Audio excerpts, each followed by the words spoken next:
Čaute, prvom rade ďakujem, že ste klikli na toto video, ale chcel by som sa vám ospravedlniť za zhoršený zvuk v tomto videu. Nastali bohužiaľ technické problémy ohľadom mikrofónu, ale je to už všetko vyriešené a prajem vám šťastné a veselé Vianoce a poďte si užiť jediným kombajnom zatiaľ na Slovensku John Deere novej generácie T.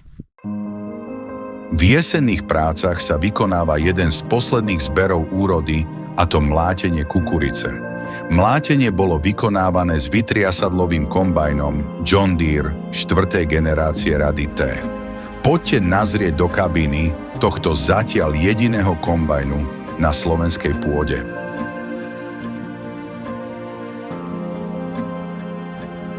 Čaute, my vás vítame pri novom videu s Jurajom. Čau. V čom sedíme? Vidíme tu, že pekná kabína, Áno, ale X9 na to není. X9 to nie je to síce kabína X9-ová, ale sedíme v John Deere T6800, je to tangenciálny kombajn, tangenciálnym výmlatom, no a momentálne mlátime kukuricu, to sa radový adaptérom. Hovorí, že máme 8-radový adaptér, ale takto natočím, vidíme, že je sklopný, značka je to aká?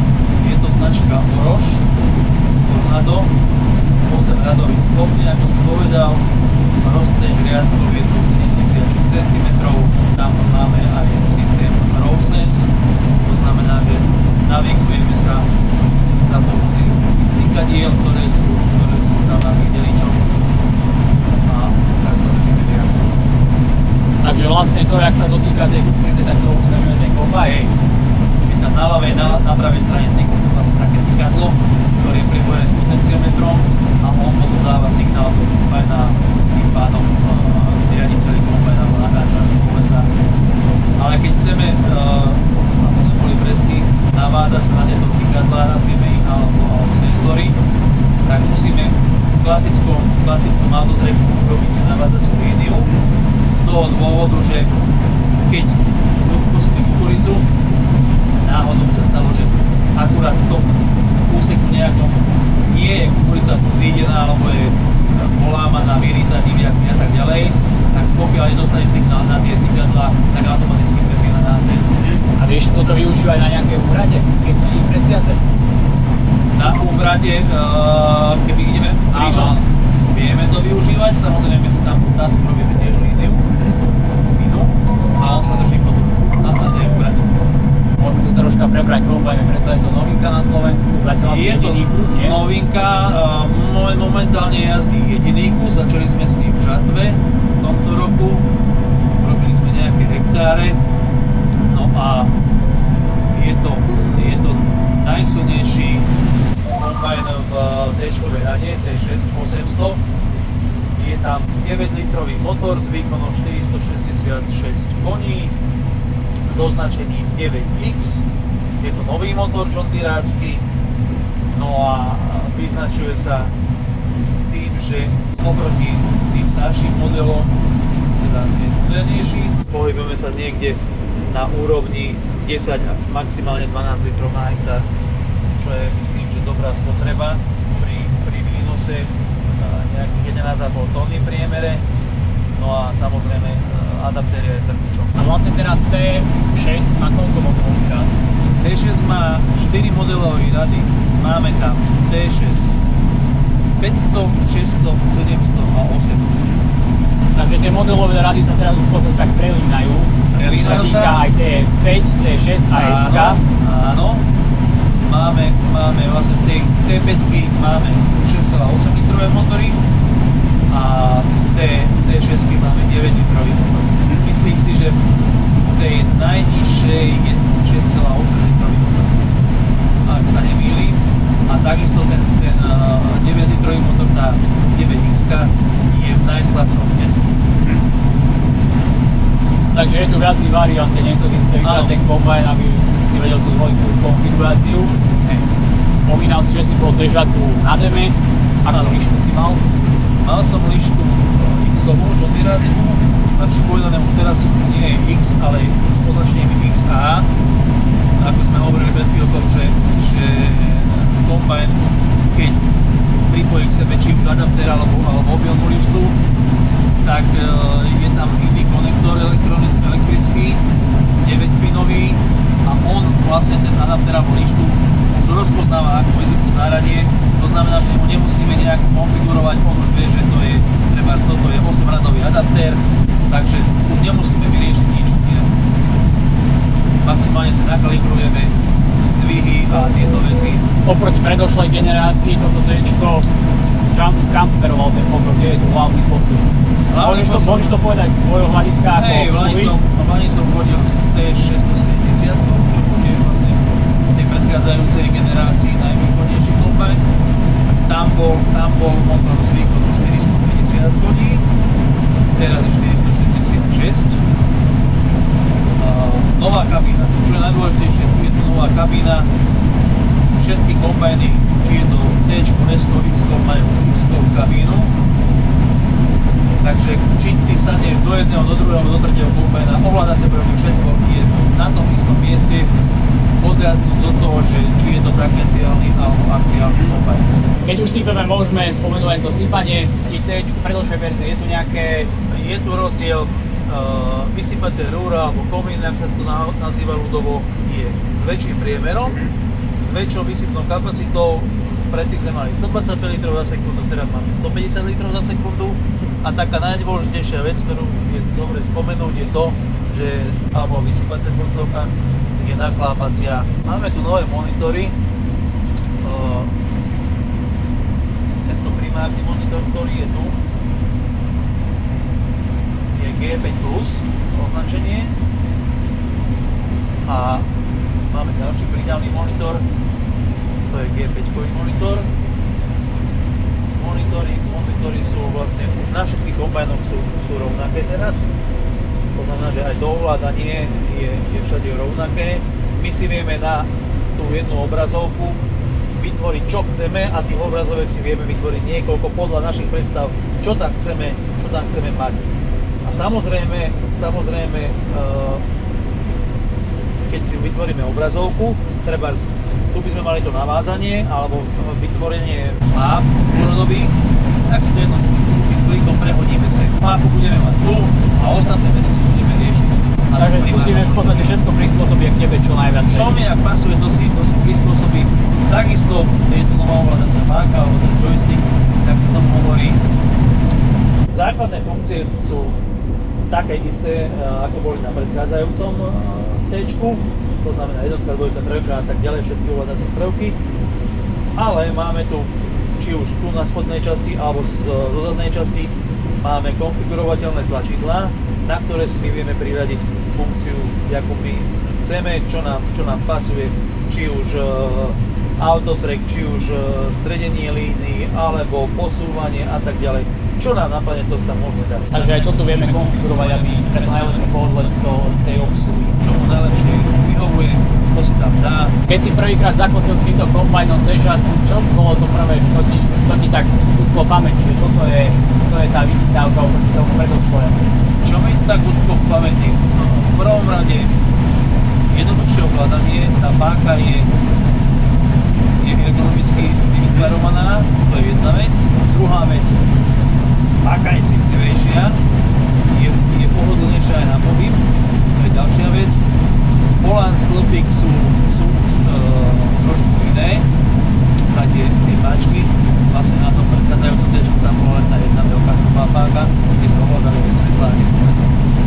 To je ďalšia vec, no a celkovo pohyb toho kombajna je taký jemnejší, rýchlejší a možno, že neviem, či sa mýlim alebo nemýlim, ale ProDrive prevodovka alebo ProDrive prevodovka, keď prechádzame z jedného rozsahu do druhého počas jazdy, tak nie je tam taký sek, je to také plynúčie. Aspoň sa to tak zdá. Či to tak je alebo nie, to neviem, ale podľa môjho. Takže ozaj posun dopredu oproti tomu predchádzajúcemu T-čku. Ďalšia vec, to sme tiež už spomínali, tá 32-bitová, to znamená, všetko je to rýchlejšie, procesory a tak ďalej. Kamery, ktoré máme na kombajne, nie sú už analogové, ale digitálne. Na kombajne máme, momentálne na tomto máme 4 kamery. Jedno máme na vysypacej rúre,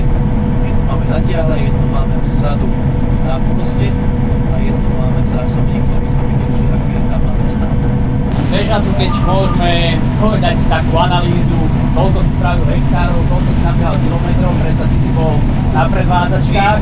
My nabeháme viac kilometrov, jak hektárov robíme, pretože my robíme systémom takým, že vlastne ten kombajn sa ide ukázať do nejakého podniku, to je priorita a samozrejme ide o to, aby si ten kombajn vyskúšali, pochytali aj tie obsluhy, ktoré potenciálne by na tom kombajne mohli jazdiť. Od toho sme tu, aby sme im povysvetľovali čo, ako, prečo, pýtajú sa a samozrejme si to skúšajú a počas tej práce si to vysvetľujeme a ukazujeme, ale najlepšie sa hovorí, že vždy je lepšie raz vidieť, než raz počuť. Presne tak. No a ja neviem, koľko sme nabehali kilometrov, nerátal som to, ale urobili sme asi nejakých 300 hektárov možno. A to, že predvádzačka, to je tak slušne. Hej, slušne. Mali sme tiež veľmi dobré spotreby od nejakých 10 do 12,5 litra. Super rozhodne. Hovoril si, že si poberal celé Slovensko, tak kedy ti začala tá žatva, kedy ti skončila? Začali sme niekedy začiatkom júla. Pozimné jačmenie sme nerobili, takže sme išli rovno do pšeníc. Nejaké jačmenie sme robili, repku sme robili, začínali sme najskôr niekde, myslím, že pri Mohovci, Dunajská streda, a potom sme išli východ, okolí Rožňavy, Košice a končili sme priamo pod Lomnickým Špítom. A končili sme niekedy začiatkom augusta. Takže si prešiel rôznymi podmienkami toho Slovenska. Aj výnosy, aj stav tých obilnín, alebo teda tých odrôd všelijakých, čo tam mali, či už obyčajné pšenice, tvrdé pšenice, jačmeň, sme robili len jarný, ale robili sme jačmeň jarné, aj ktoré boli sviaté na jar, a ktoré boli sviaté na jeseň. Robili sme repku a robili sme ešte kávy. Takže dá sa povedať, že to všetko, čo sa tu na tej hlavnej žatve zbiera, tak to sme robili. A teraz si vlastne prvýkrát s tým kukurici s T-čkom. S týmto tečkom prvýkrát v kukurici, soju sme nerobili sme z toho dôvodu, že asi neviem. Ani slnečnicu? Ani slnečnicu nerobíme, ani sme nerobili slnečnicu. Robili sme kukuricu, pretože tej slnečnici asi nie je až tak veľa, neviem. Ale jednoducho my sme nerobili. A tento kombajn ako výbavou ty spodne? Máš 4x4? Toto je dvojkolka, ale môže mať 4x4. Jednoduchým spôsobom sa to dá zmeniť, pretože zadná náprava je tá istá náprava, jak je na 8-čkový rezačkách, 10-tisíckový. Dvochkomer, čo sa týka máš? Je tu dvochkomer, je tu výnosomer, čo myslím, že to je základná výbava kombajnu, pretože na základe toho výnosomeru, keď si chceme nastaviť straty, tak musíme mať prvom rade skalibrovaný výnosomer. Pretože tu sa straty robia spôsobom trošku iným, ako sa robili predtým. Takže si skalibrujeme v prvom rade výnosomer, potom si môžeme skalibrovať straty, no a bohkomer si skalibrujeme jednoduchým spôsobom. Stroj nám ukazuje nejakú percentu vlhkosti a my si to naše percento porovnáme s vlhkosťou, ktorú zmerajú niekde na stredisku alebo vo výkupe. No a na základe týchto rozdielov veľa sa dá do displeja máme to skalibrované. No a samozrejme, keď boli aj na kombajne, sme ešte stále polepí, že je to nové digitálne kombajny. Tá digitalizácia ide, vývoj ide stále dopredu, takže nerobíme len a hlavne vieme získavať údaje o vlhkosti a výnose, ale vieme aj iné parametre zbierať alebo získavať z tých plodín na základe takého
a je tu nejaký posun oproti tej predošlej je verzii? zmenený, drtič má väčší rotor, máme tu 124 nožov v 4 radoch, takže to drtenie je efektívnejšie, to je jedna vec. Ďalšia vec je tá, že proti ostrie si vysúvame už priamo z kabiny. Tady sme nemuseli vystupovať z kombajna. Hovorí sa, že T-čko je jednoduchý kombajn na údržbu, je to tak? T-čko je veľmi jednoduchý kombajn na údržbu, môžem povedať. Máme tam zopár mazníc, ktoré sa mažú, alebo tak by som povedal. Najnižší interval pri mazaní tisku koní. A to sú také, je tam asi, ja neviem, že 8 takých mazníc, ktoré sú 50-ky, ostatné väčšinou sú všetko 400-ky. Takže tá údržba je veľmi jednoduchá, čo sa týka mazania. Samozrejme, komplett treba po práci vyfúkať. To fúkanie je tiež jednoduché, lebo je to tak tvarované aj tie bočné kryty, že jednoducho, aby nám ten prach tam toho nesadal.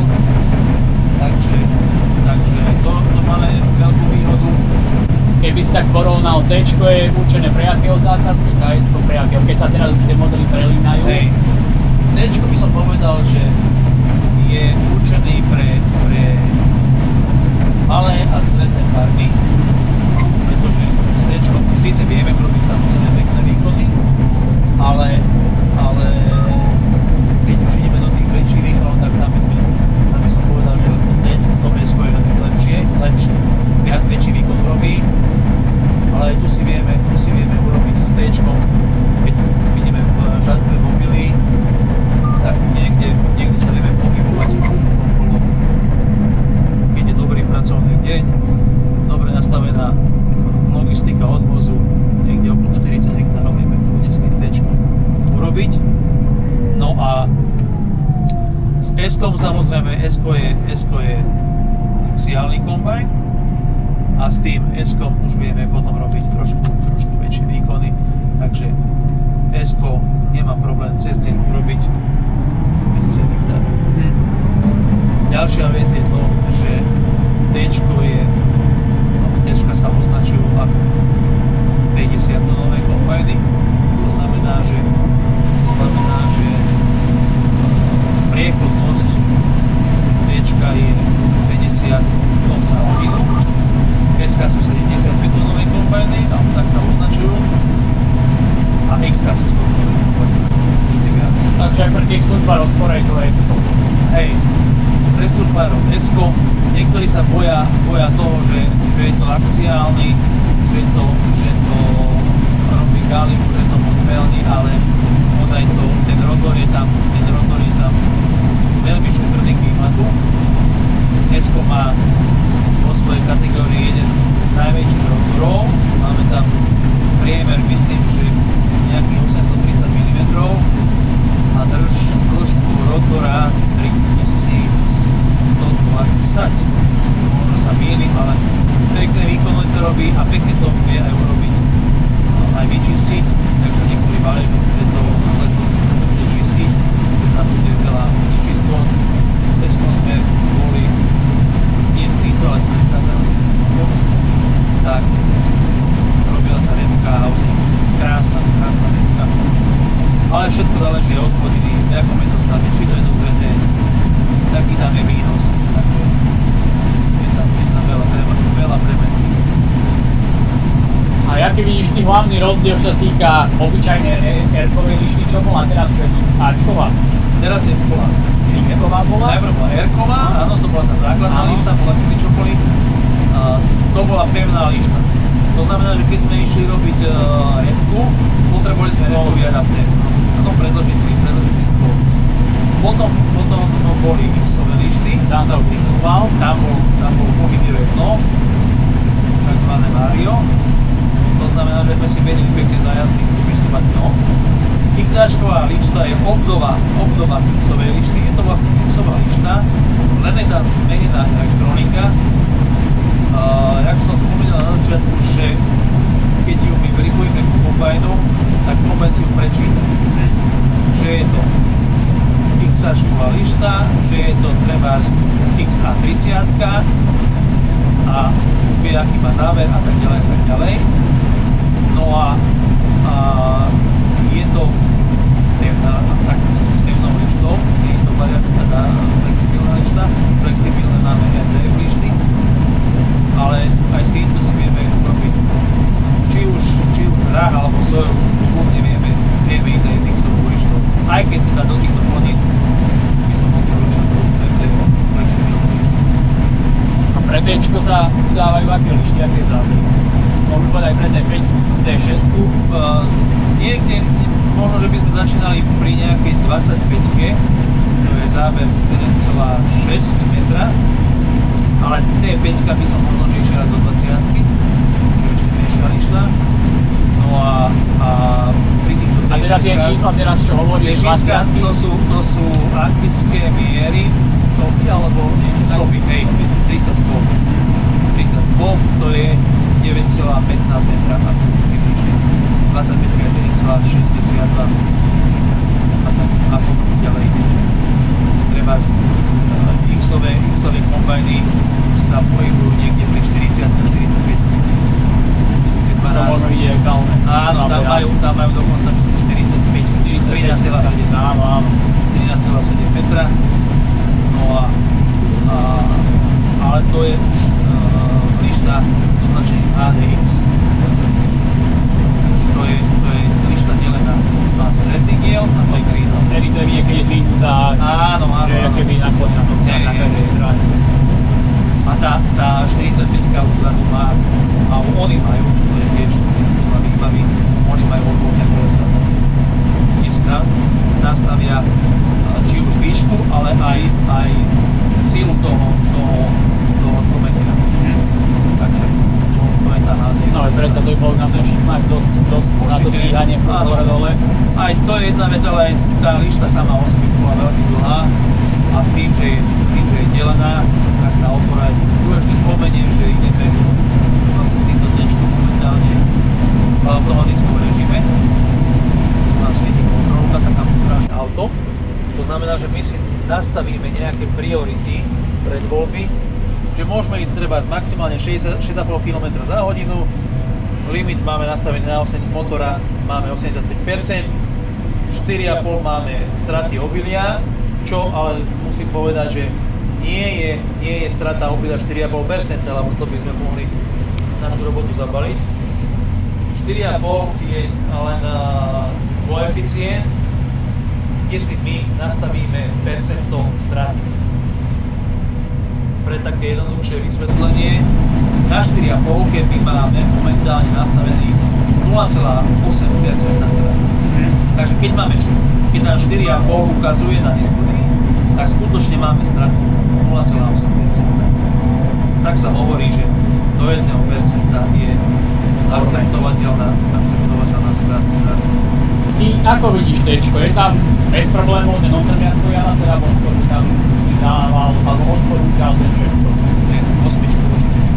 Na T6 na tento kombajn určite 8-radový adaptér, pretože potrebujeme, to je jedno, či to je lišta, či to adaptér, či to čokoľvek.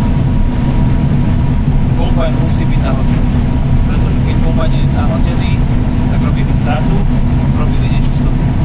Keď je kombajn zahltený, tak jednoducho kombajn pracuje tak správne, ako by mal pracovať. Takže 8-radový adaptér je akurát na ten kombajn. 6-radový adaptér je malý, podľa mňa. Niektorí povedali, že tak pôjdeme rýchlejšie. Je to jedna z možností, môže ísť rýchlejšie. Musíme mať na zreteli jednu vec, že keď ideme rýchlejšie v nejakej vysokej ulici, tak tie válce správacie nebudú stíhať pri tej rýchlosti stiahnuť podporové pod sebou.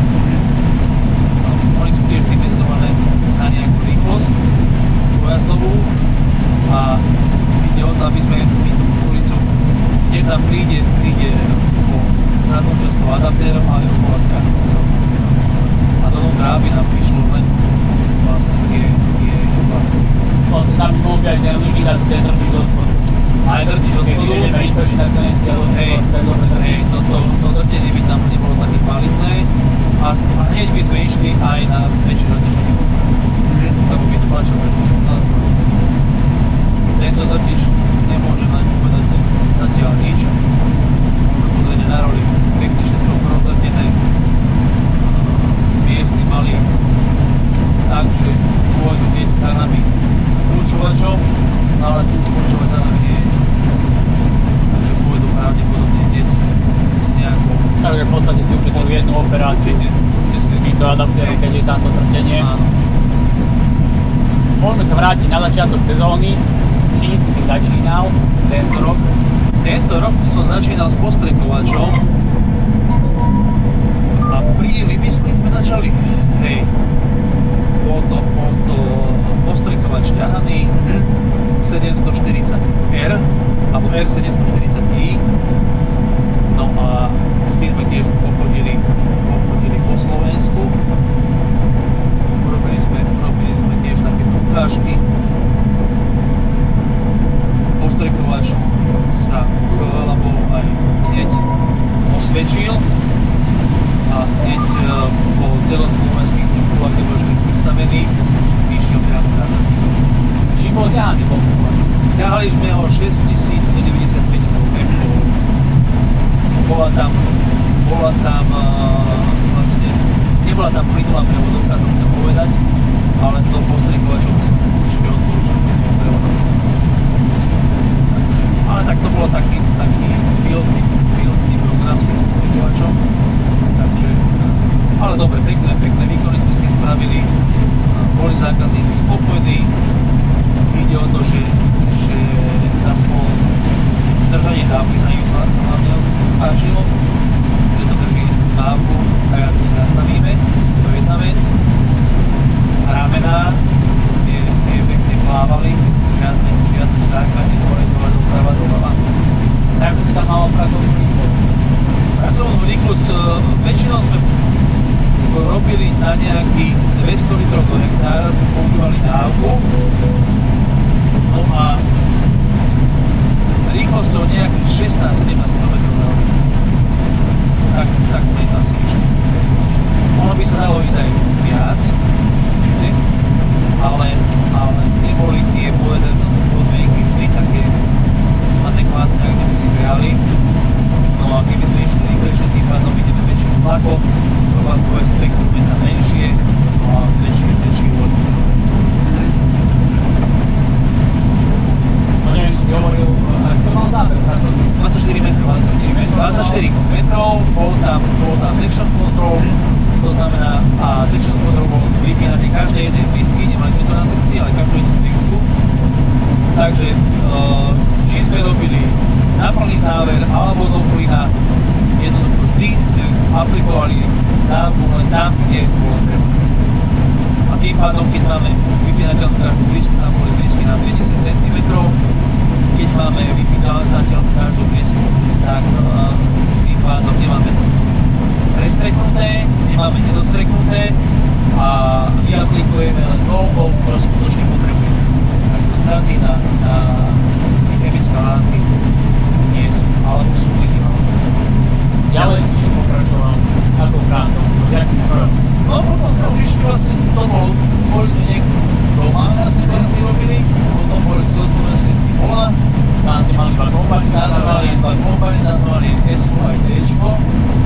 A potom sme trošku dávali na žrtky, potom sme boli v Žatve vlastne až do augusta. No a potom bola chvíľku taká medzipáza, by som povedal. Potom sme pripravovali agrokomplex. Agrokomplex sme úspešne myslím, že zvládli, že bol tam aj tým s Stánkom. Stretli sme sa tam jeden deň. Veru, akurát to som chcel povedať. No a vlastne potom sme už išli až do Lukovice. A koľko vám trvá takto napísať takú akciu? To je taká otázka trocha zo zákulisa, lebo každý si vidí tam aj tie stroje vystavené, ale nevidí to, čo je za tým, to tam všetko. Za tým je strašne veľký tým Veľa presunov, chystania. Strašne veľký tým ľudí, ktorý to má na starosti. Ale ako prioritne to má na starosti ten výstavu. Myslím, že to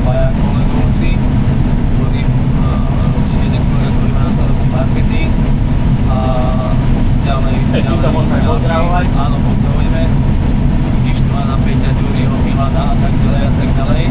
Potom samozrejme chlapci zo servisu, ktorí pripravujú tie stroje na tú výstavnú plochu. No a Jagráš teraz trval, tuším, od stredy do nedele, to bolo sami? od 3. do 7. to bolo? To bola streda až nedeľa. Áno. Ale bolo to plné. Čas to videl sám, Jasné. že to bolo strašne plné. To sme sa bavili, že teda ja som si tak osobne myslel, že prečo už to tak býval, že o tretej, o štvrtej už tam nikto nebýval na tých výstavách a teraz aj o 7. ešte ľudia sedeli, jedli a plné to tam bývalo. Výstava trvala vlastne do 18. a ozaj do tej 18. tam stále ešte tí ľudia boli. Aj tá laická verejnosť, ale aj tá odborná verejnosť, či už nejaké družstevníci, strajankári a tak ďalej. Takže bolo tam toho hávanie. Ale dobre, tak to má byť.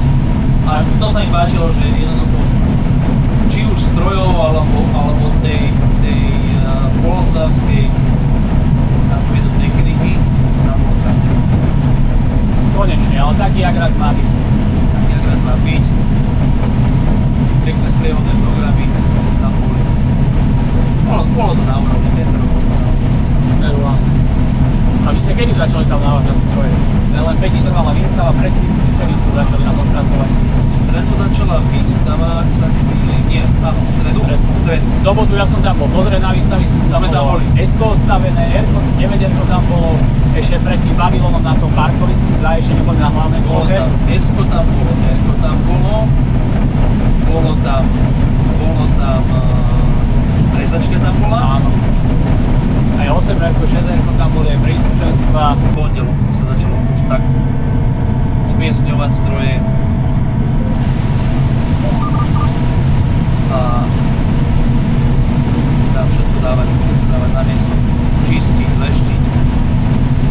No a skončila výstava v nedeľu, na pondelok zase naspäť. Všetci, čo okolo toho robili, plus tam bolo strašne veľa chlapcov do servisu, ktorí tam tie stroje potom odvážali a posledne či už zákazníkom alebo na strediska.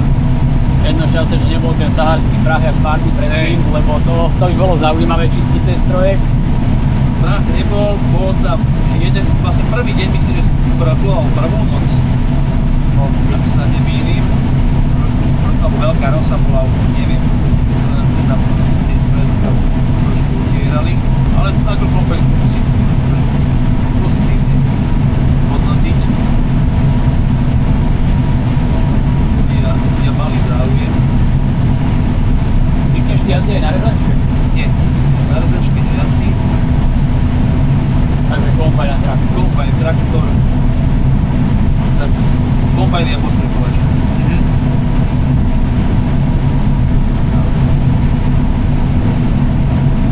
Tuto s T-čkom sa 8 riadkom nad adaptérom cca denný výkon ako ide. Mal si taký deň, že si od rána do večera vedel to tlačiť, chváliť? Nemal som ešte tento rok som nemal taký deň, v lani som mal. Lebo však aj keď sa tu bol predošlé, sa neskoro začalo, alebo skorej končilo. Áno, bol tu trošku, akože ten odvoz tu tak trošku naproval. Ale ani nie odvoz, ale výkup. Sklady, že vraj boli Sklady boli plné. No ale s týmto kombajnom momentálne máme priemernú výkonnosť 3,8 hektára za hodinu. To znamená, že v tom sú započítané už aj otočky na úvraty, aj ten neproduktívny čas. Takže priemer máme 3,8. Aj obed vlastne. Aj všetko. Tak sme sem prišli, ako som vytvoril prácu, ráno sme vytvorili prácu a od tej doby máme urobených nejakých 15,2 hektára. No a vychádza na to, že sme alebo robíme 3,8 hektára za hodinu. A chceš na tú Tansákovi? Samozrejme záleží od tých pôdnych podmienok. To je veľmi rôznorodé, pretože začínali sme v podnikoch, kde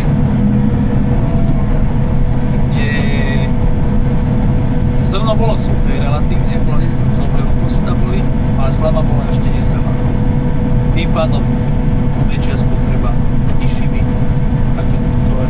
Ale keď taký optimum s tým T-čkom hovorím 40 hektárov, vieme spraviť. No tak táto žatva to bola taká zaujímavá, čo sa týka tých zrážok.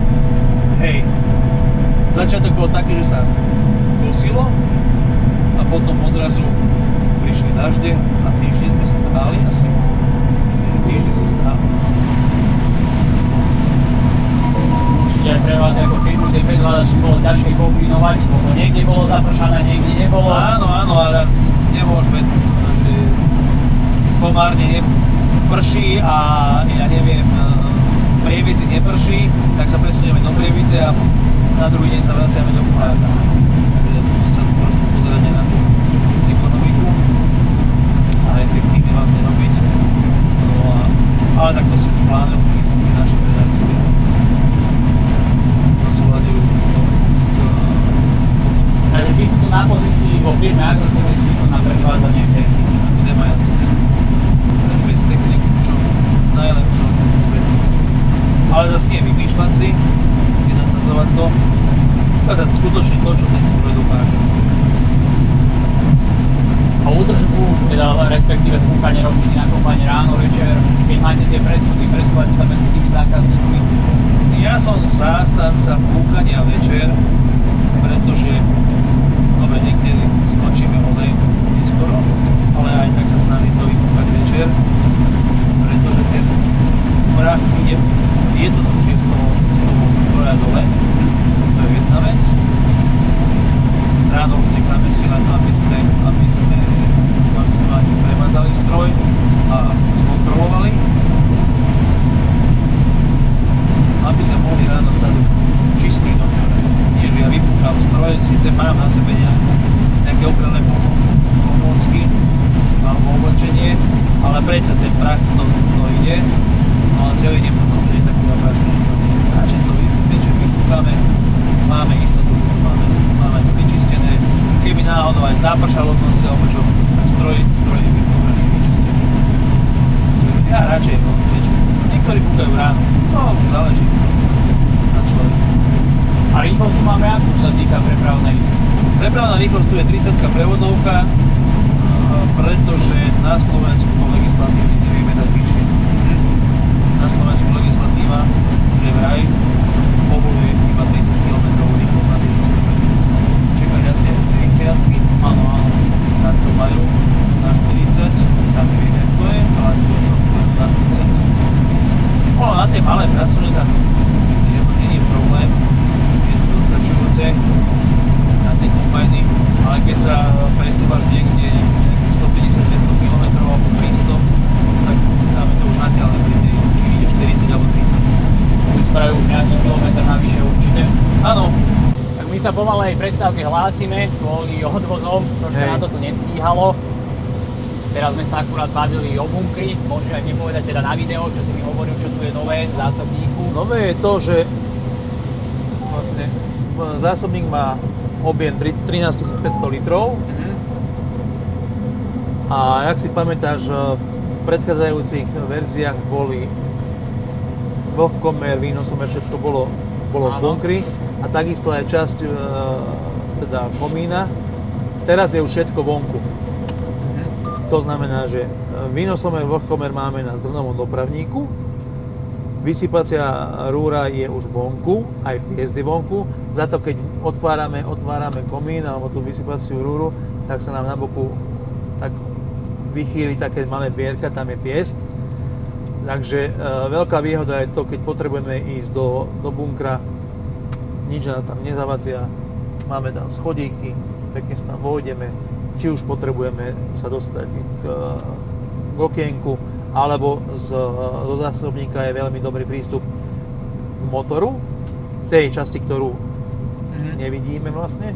Takže z bunkra si ju pekne, tam sú také dve okienka, tie si veľmi jednoduchým spôsobom otvoríme a vieme či už vyčistiť, alebo si teda pozrieť na ten motor, čo tam potrebujeme riešiť. Takže máme aj odvoz. Už tu máme vyvážací voz. Takže aj tu je posun, čo týka toho zásobníka, kvôli lepšiemu prístupu oproti tej predošlej verzii. Hej.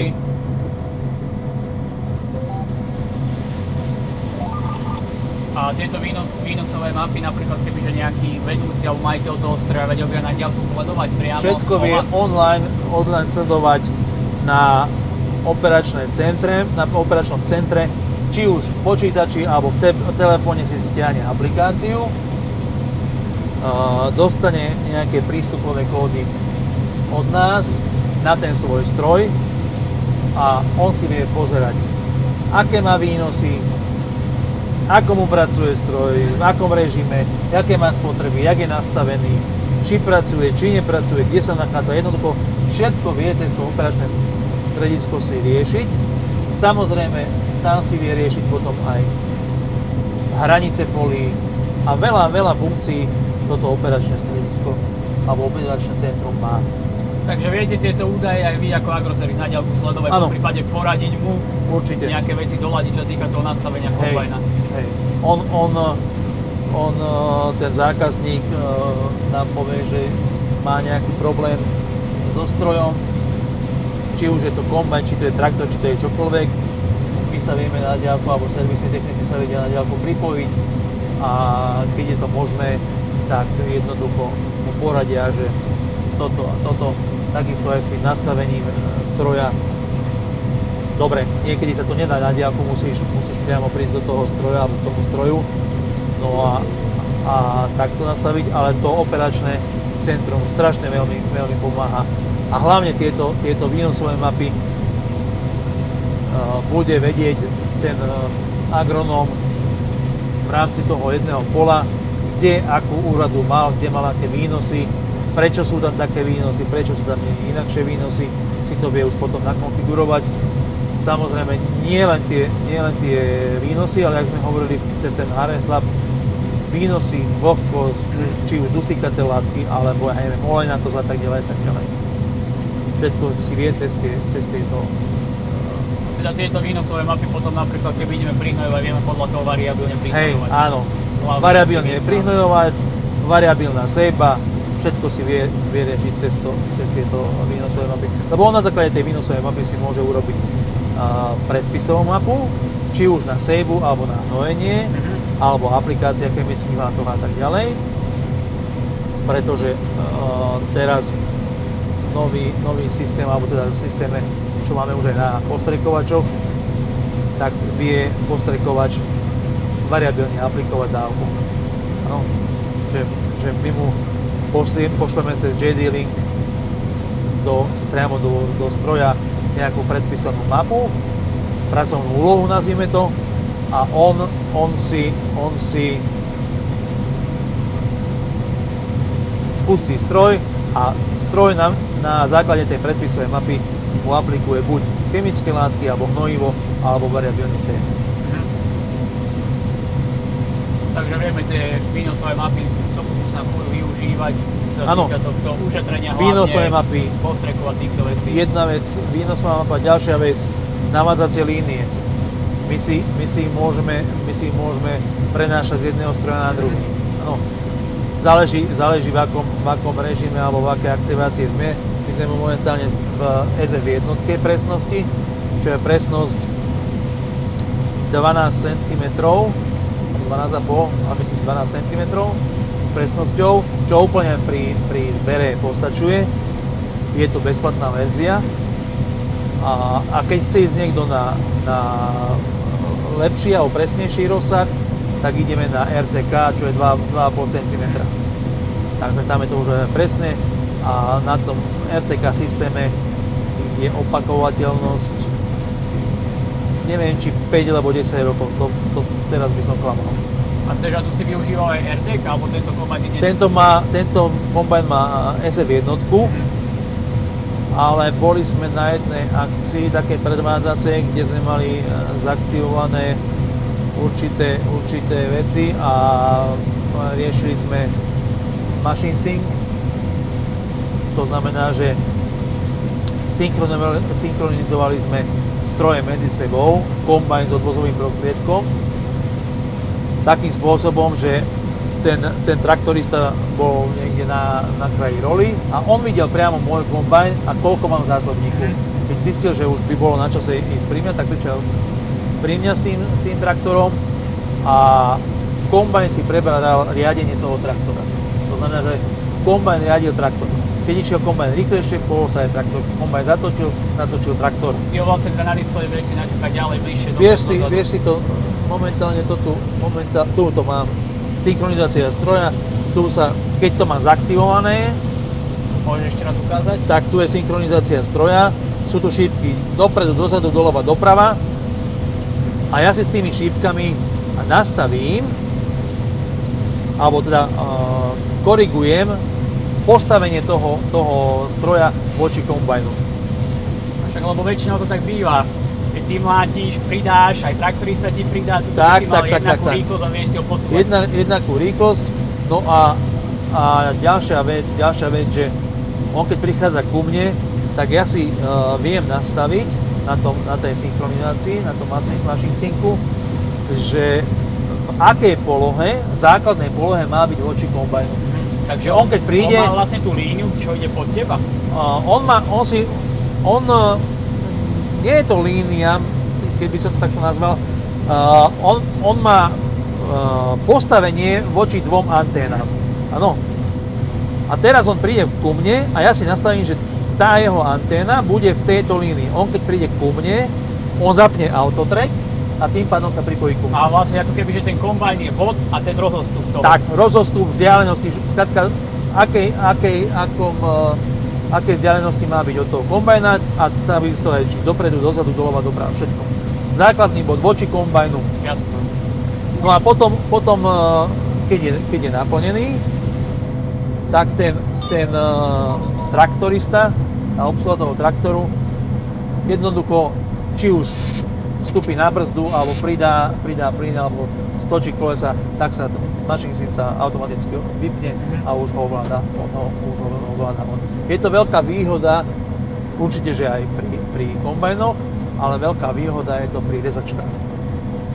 Pretože pri tej rezačke, keď plníš, tak aby si tam ide o to, že keď máme treba aj, ak ideme teraz, že ideme na automatizáciu pojazdovej rýchlosti, tá rezačka je tiež nastavená na nejaké limity a podľa toho, ako je zaťažená, tak si už ide rýchlejšie alebo pomalšie. A tam je dôležité to pri tej rezačke, aby ten odvozový prostriedok bol zarovno tej rezačky, ako si ju nastaví. Takže tam je to dôležité. A samozrejme potom už pomimo si vieš rozhodiť. Ale zase ho vieš posúvať doprava, doľava, dopredu, dozadu. Takže je to veľmi, veľmi vynikajúci systém. Dôležité, alebo teda treba podotknúť, že to funguje s našimi navigáciami a tie stroje, ktoré sú synchronizované, tak musia byť priradené v tzv. Jednom podniku. Že nie je to akýkoľvek John Deere, my vieme, musí byť priradený v jednom podniku. Ale to dáva logiku, veď. Systému. Jasné, to si nakonfiguruje. Áno, kolega, čo má na starosti, tak tieto veci rieši. Dobre, Juraj, ja ti ďakujem za tvoj čas. A ja ďakujem, za že predstavenie zatiaľ jediného T-čka na Slovensku, novinky, digitálneho kombajna. Nech sa ti darí. Ďakujem. Aj tebe. Ďakujem. Čau.